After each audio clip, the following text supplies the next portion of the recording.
Hello बच्चों, कैसे हैं आप लोग। मैं एक बार फिर से आपका स्वागत करती हूँ ई विद्या के लर्निंग प्लेटफॉर्म पर।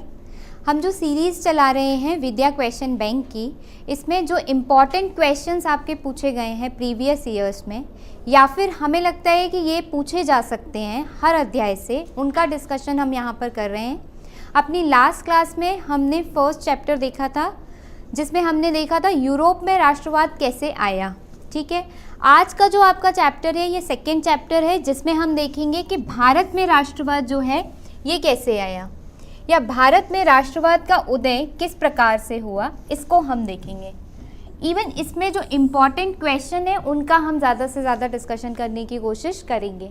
लास्ट क्लास में भी मैंने आपको बताया था कि आपका जो पेपर होता है ये डिफरेंट खंडों में डिवाइड होता है। जैसे आपको एक टिक मार्क वाले कुछ क्वेश्चन आते हैं, फिर आपके अति लघुत्तरी, लघुत्तरी और उसके बाद में दीर्घ उत्तरी, और उसी के हिसाब से स्टूडेंट्स हमें क्या लिखना होता है, आंसर लिखना होता है। ठीक, तो आज का आपका पहला जो बहुविकल्पी प्रश्न है उसमें पूछा गया है कि जो सविनय अवज्ञा आंदोलन है इसमें महात्मा गांधी ने नमक को ही अत्यधिक महत्व क्यों दिया, उन्होंने क्यों सिर्फ नमक ही चुना। ऑप्शन 1 दिया हुआ है, नमक का प्रयोग सभी करते थे, नमक भोजन का अभिन्न हिस्सा था, या फिर नमक तैयार करने में सरकार का एकाधिकार था, या फिर सारे के सारे। देखिए इसका सही उत्तर क्या होगा बच्चों, नमक का प्रयोग अमीर गरीब सभी करते थे। चाहे अमीर हो या गरीब, सभी लोग नमक खाते हैं, नमक का सेवन करते हैं, और अगर सारे लोग नमक ले रहे हैं, नमक खा रहे हैं, तो ये उन लोगों को आपस में जोड़ के रखेगा। तो इस वजह से ज़्यादा लोग राष्ट्रवाद की जो क्रांति चल रही थी, राष्ट्रवाद का जो आंदोलन चल रहा था, उसमें भाग ले सकें, उसमें एकजुट हो सकें, इसलिए महात्मा गांधी ने एक ऐसी चीज़ चुनी जिससे अमीर भी जुड़े हुए थे और जिससे गरीब भी जुड़े हुए थे। ठीक है, चलिए चलते हैं अपने दूसरे क्वेश्चन की तरफ। दूसरा प्रश्न है आपका 13 अप्रैल 1919, बहुत फेमस दिन है यह आपका 13 अप्रैल 1919। यह किस घटना से संबंधित है। ठीक, क्या इस दिन सत्याग्रह आंदोलन की शुरुआत हुई थी, साइमन कमीशन भारत आया था, असहयोग आंदोलन शुरू हुआ था, या फिर जलियांवाला बाग हत्याकांड हुआ था। तो आप लोगों को पता ही है इसका आंसर क्या होगा, जलियांवाला बाग हत्याकांड। ये घटना हुई थी 13 अप्रैल 1919 को। ठीक है, इसमें क्या हुआ था, जो आपका जनरल डायर था उसने एक बाग, जलियांवाला बाग जो आपका पंजाब में है, वहाँ पर क्या किया था, बिल्कुल बहुत बुरी तरीके से उन पर फायरिंग शुरू कर दी थी। वहाँ पर जो लोग वैसाखी का त्यौहार मनाने के लिए इकट्ठे हुए थे उन पर फायरिंग शुरू कर दी थी, और जिस वजह से बहुत सारे लोगों की इसमें मृत्यु भी हुई थी। ठीक, तो ये घटना कब हुई थी, 13 अप्रैल 1919 को हुई थी। ठीक, चलिए आगे चलते हैं तीसरे प्रश्न की तरफ। तीसरा प्रश्न आपका फिर लघु उत्तरी प्रश्न, अति लघु उत्तरी प्रश्न, इसको आपका मार्क होगा 2 अंक। पूछ रहे हैं कि रॉलेट एक्ट क्या था, पूछा जा रहा है रॉलेट एक्ट क्या था, तो हमें सिर्फ 2 नंबर के हिसाब से इसका उत्तर लिखना होगा। रॉलेट एक्ट कब पास हुआ, 1919 में पास हुआ। दरअसल ये एक ऐसा कानून था जिसमें ये कहा गया था कि जो सरकार है, जो ब्रिटिश गवर्नमेंट है, वो किसी भी व्यक्ति पर बिना मुकदमा चलाए सिर्फ शंका के आधार पर उसे गिरफ्तार कर सकती है और उसे 2 सालों के लिए जेल में डाल सकती है।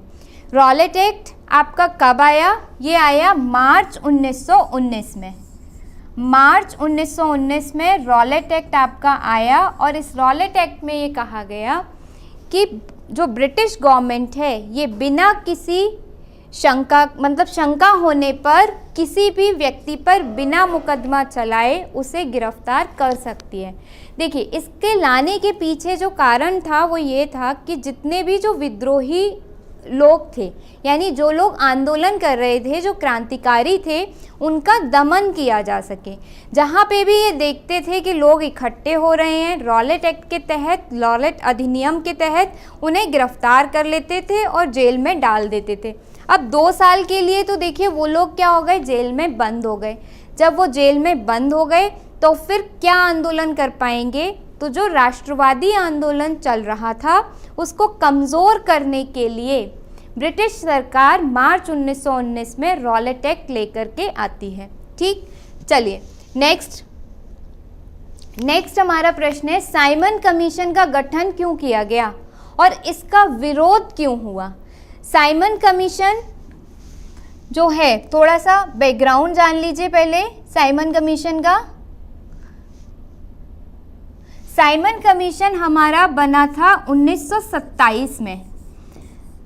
देखिए कारण ये था कि 1919 में हमारा आता है मॉन्टेग्यू चेम्सफोर्ड रिफॉर्म, या मॉन्टेग्यू जो कानून है 1919 में आया।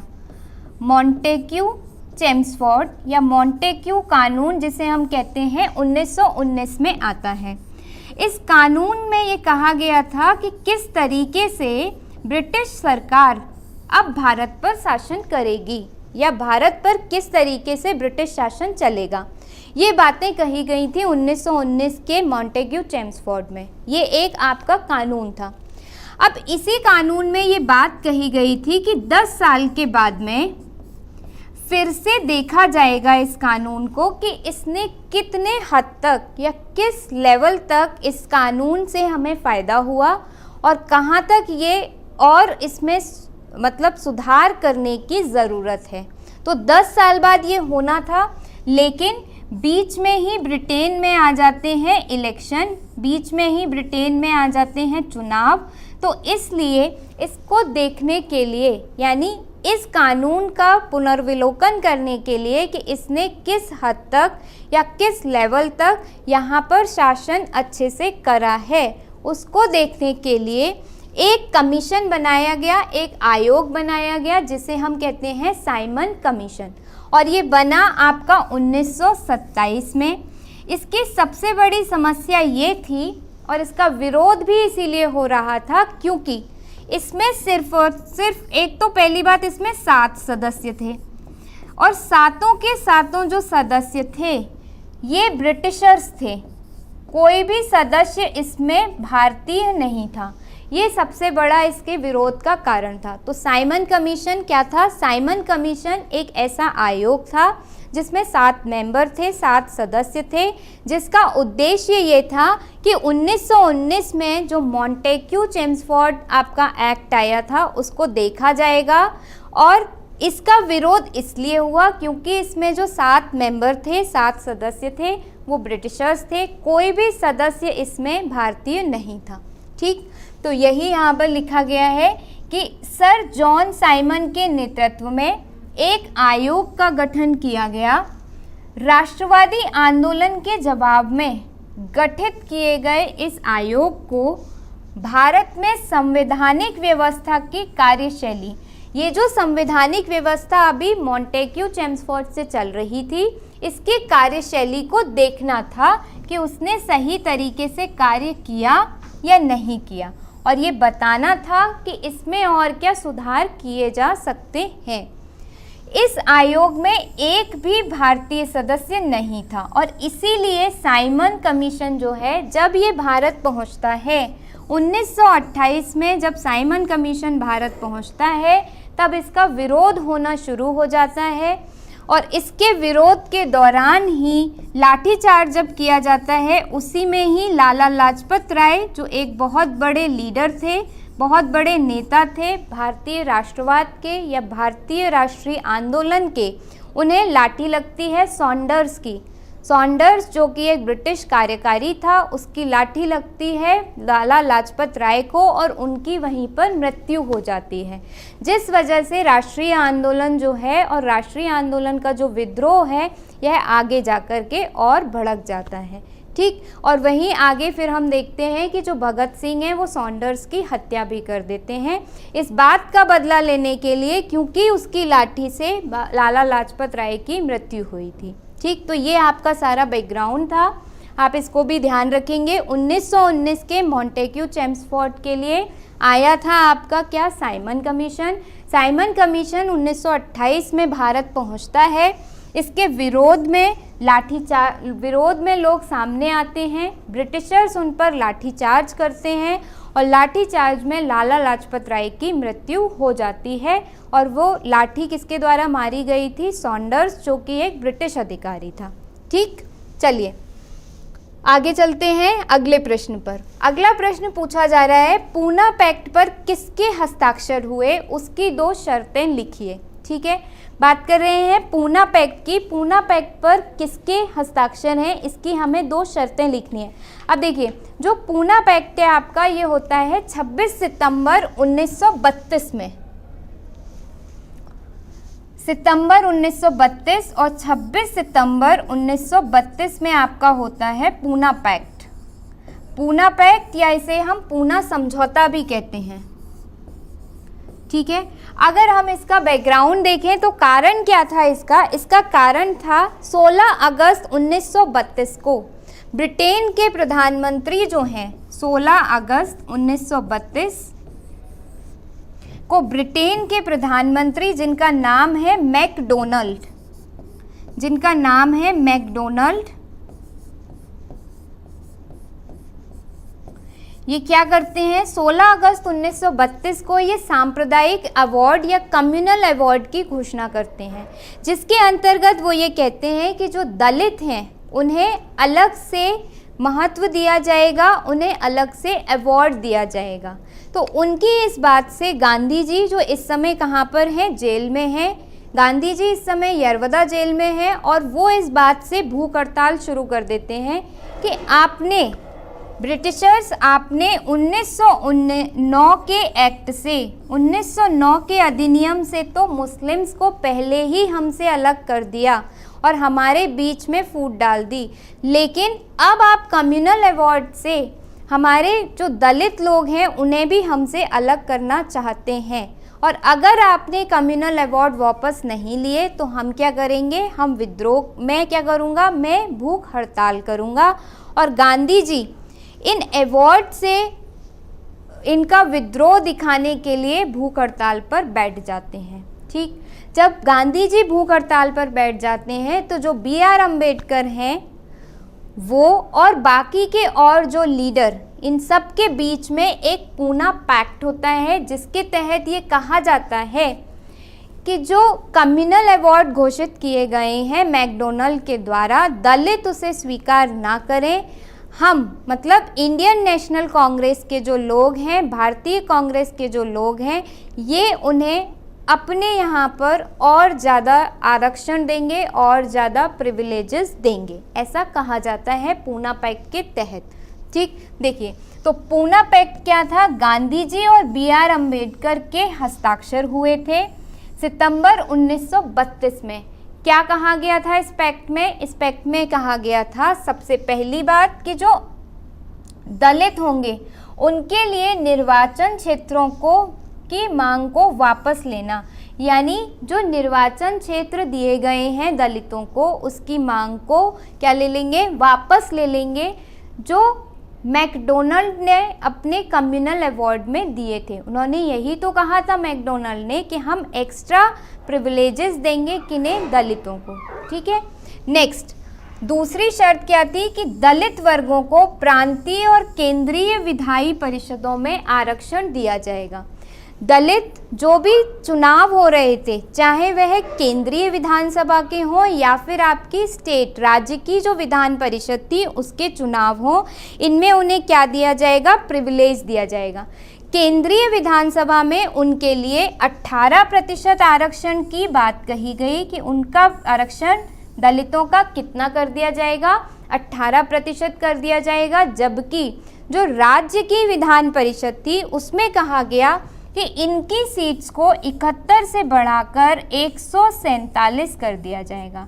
ठीक है, तो ये था आपका पूरा पूना पैक्ट। कब हुआ था? पूना पैक्ट हुआ था आपका 26 सितंबर 1932 में। डेट इम्पॉर्टेंट है, ध्यान रखेंगे। साथ ही साथ ये भी ध्यान रखेंगे कि मैकडोनाल्ड ने कम्युनल अवार्ड की घोषणा कब की थी। सांप्रदायिक जो अवार्ड थे उनकी घोषणा मैकडोनाल्ड ने कब की थी? तो मैकडोनल्ड ने ये 16 अगस्त 1932 में सांप्रदायिक अवार्ड की घोषणा की थी, जिसके विरोध में गांधी जी ने भूख हड़ताल शुरू कर दी थी यरवदा जेल में। और तभी गांधी जी और अंबेडकर के बीच में एक समझौता होता है जिसे पूना पैक्ट के नाम से जानते हैं। इस समझौते की 2 शर्तों में एक तो ये कहा गया कि जो केंद्रीय विधान परिषद है और जो राज्य की विधान परिषद है उसमें दलितों को आरक्षण दिया जाएगा। केंद्रीय में आरक्षण कितना कर दिया, 18%, और राज्य में कितना कर दिया, 71 सीटों से बढ़ा करके 147 सीटें उनके लिए रिजर्व कर दी गई। नेक्स्ट इसमें क्या कहा गया कि जो मैकडोनल्ड ने कम्युनल अवार्ड दिया है या जो मैकडोनल्ड ने स्पेशल प्रिविलेजेस दिए हैं दलितों को, उन्हें क्या किया जाएगा, दलितों के द्वारा वापस ले लिया जाएगा। ठीक, तो इस तरीके से इसमें सारी चीज़ें आप लोग ध्यान रखेंगे। चलते हैं आगे। चलिए नेक्स्ट क्वेश्चन कह रहा है, उन परिस्थितियों की व्याख्या कीजिए जिनमें गांधी जी ने 1931 में सविनय अवज्ञा आंदोलन को वापस लेने का निर्णय लिया था। ठीक है, गांधी जी ने सविनय अवज्ञा आंदोलन को वापस लेने का निर्णय लिया था। हमें उन परिस्थितियों की क्या करनी है, उन परिस्थितियों की हमें व्याख्या करनी है और ये 6 नंबर का प्रश्न होगा आपका। ठीक, चलिए अब देखिए, सबसे पहले गांधी जी ने गांधी इरविन समझौता के तहत 1931 ईस्वी में सविनय अवज्ञा आंदोलन को वापस लेने का निर्णय लिया था। ठीक, देखिए सविनय अवज्ञा आंदोलन जो आपका शुरू होता है वो शुरू होता है 12 मार्च 1930 से। गांधी जी शुरू करते हैं 12 मार्च 1930 को, आते हैं कहाँ पर, साबरमती आश्रम से अपनी शुरू करते हैं यात्रा और चलते हैं दांडी की तरफ, जिसे हम कहते हैं दांडी मार्च। और 6 अप्रैल 1930 को वो पहुंचते हैं दांडी और वहाँ पर वो कानून को तोड़ते हैं, नमक कानून। जो क्या कानून था, जिसमें ब्रिटिशर्स क्या करते थे, नमक कानून के तहत ब्रिटिशर्स ही सिर्फ नमक बनाना सिर्फ ब्रिटिशर्स के ही हाथ में था और वही उन्हीं पर उनका ही एकाधिकार था। कोई और व्यक्ति या कोई और भारतीय जो है वो नमक को नहीं बना सकता था। तो इसलिए गांधी जी ने इस बार नमक को अपनी चूज़ किया और वो फिर चलते हैं दांडी मार्च लेकर के 12 मार्च 1930 को और पहुंचते हैं दांडी 6 अप्रैल 1930 में और वहाँ पर नमक कानून तोड़ते हैं और तभी से सविनय अवज्ञा आंदोलन जो है वो शुरू हो जाता है। सविनय अवज्ञा आंदोलन आपका चलता रहता है। इसी बीच में पहला गोलमेज सम्मेलन होता है नवंबर 1930 से जनवरी 1931 तक। ठीक, पहले गोलमेज सम्मेलन में जो कांग्रेस है, भारतीय राष्ट्रीय जो कांग्रेस है, वह भाग नहीं लेती। लेकिन फिर द्वितीय गोलमेज सम्मेलन होता है सितंबर 1931 से दिसंबर 1931 तक। ये द्वितीय गोलमेज सम्मेलन चलता है। क्यों चलता है? क्योंकि इसके पहले गांधी इरविन समझौता होता है 5 मार्च 1931 को, जब कांग्रेस एक तरफ, तो देखिए इसको ध्यान से समझेंगे, एक तरफ चल रहा था सविनय अवज्ञा आंदोलन जो शुरू हो गया है 6 अप्रैल 1930 को। दूसरी तरफ जो आपके ब्रिटिशर्स हैं वह कोशिश कर रहे हैं कि ये लोग जो भी विद्रोहकारी हैं या आंदोलनकारी हैं ये मेज पर आएँ और बातचीत करें और बातचीत से कोई हल निकाला जाए। तो वो आमंत्रित करते हैं गोलमेज सम्मेलन। पहले गोलमेज सम्मेलन में जब भारतीय राष्ट्रीय कांग्रेस नहीं पहुंचती तो उसका कोई मतलब ही नहीं होता। क्यों? क्योंकि इस समय जो भारतीय राष्ट्रीय कांग्रेस है वही सबसे बड़ी लीडर थी, वही सबसे बड़ी नेता थी और उसी के पास में या उसी के ही पीछे भारत की बहुत बड़ी जनसंख्या या बहुत बड़ी जनता थी। यानी जब तक कि भारतीय राष्ट्रीय कांग्रेस को नहीं बुलाया जाता तब तक ये सम्मेलन नहीं हो सकता था सक्सेसफुल। तो इसलिए इरविन से कहा जाता है कि आप गांधी जी से बात करें और गोलमेज सम्मेलन में हिस्सा लेने के लिए आए। ठीक है, यहाँ पे ये बैकग्राउंड था आपका पूरा। प्रश्न पूछा जा रहा है कि उन्होंने इसे वापस लेने की रीज़न क्या रहा। तो इन्हें वापस इसलिए लिया क्योंकि जो राजनीतिक कैदी थे उनको रिहा करने पर राजी हो गई थी सरकार। जो गांधी इरविन पैक्ट हुआ था आपका, इसमें गांधी जी ने अपनी कुछ मांगें रखी थी। गांधी इरविन समझौते में गांधी जी ने कुछ अपनी मांगें रखी, जिनमें ये कहा गया कि भाई जो भी राजनीतिक कैदी सविनय अवज्ञा आंदोलन के समय आपने हमारे गिरफ्तार किए हैं, एक तो आप उन्हें छोड़ दीजिए। तो इरविन ने कहा, इरविन जो कि ब्रिटिश रिप्रेजेंटेटिव हैं, ठीक है, उन्होंने कहा ठीक है हम छोड़ देंगे। इसलिए गांधी जी ने उसे वापस लेने की कोशिश की या वापस लेने का निर्णय लिया।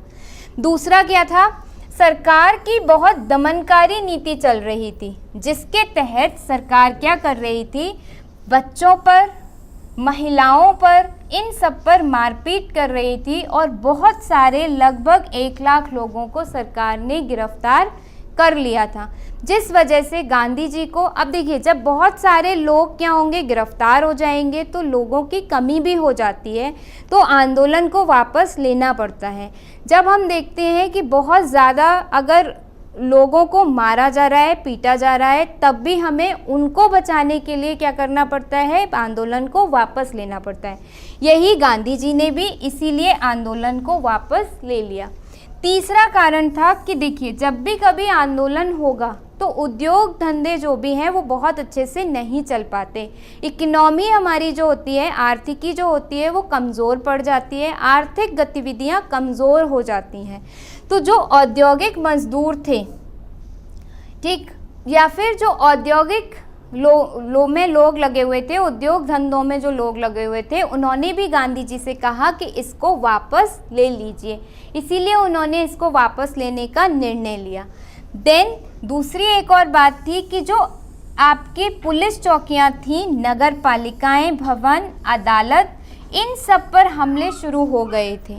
तो इन पर हमले शुरू हो जाने से दिक्कत ये हो रही थी कि ये जनरल प्लेस थे, सामान्य जगह थी, यहाँ पे और लोग भी आते थे, तो उसमें आपके आंदोलनकारी भी आपके इफ़ेक्ट हो रहे थे, प्रभावित हो रहे थे, और ब्रिटिशर्स का नुकसान तो कम हो रहा था, जो हमारे आंदोलनकारी थे उनका नुकसान ज़्यादा हो रहा था।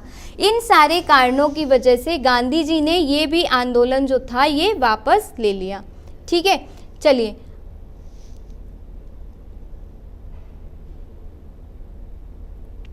तो हम आज अपना यहीं तक रखेंगे। नेक्स्ट इसके बाद जो हमारा सेशन होगा इसी चैप्टर से रिलेटेड हम कुछ और प्रश्न इसमें देखेंगे। आप लोग विद्या क्वेश्चन बैंक ज़रूर ले लीजिए और उससे डेली प्रैक्टिस करिए, 1 से 2 क्वेश्चन रोज़ लिख के देखा करिए। ठीक है, thank you so much and have a nice day.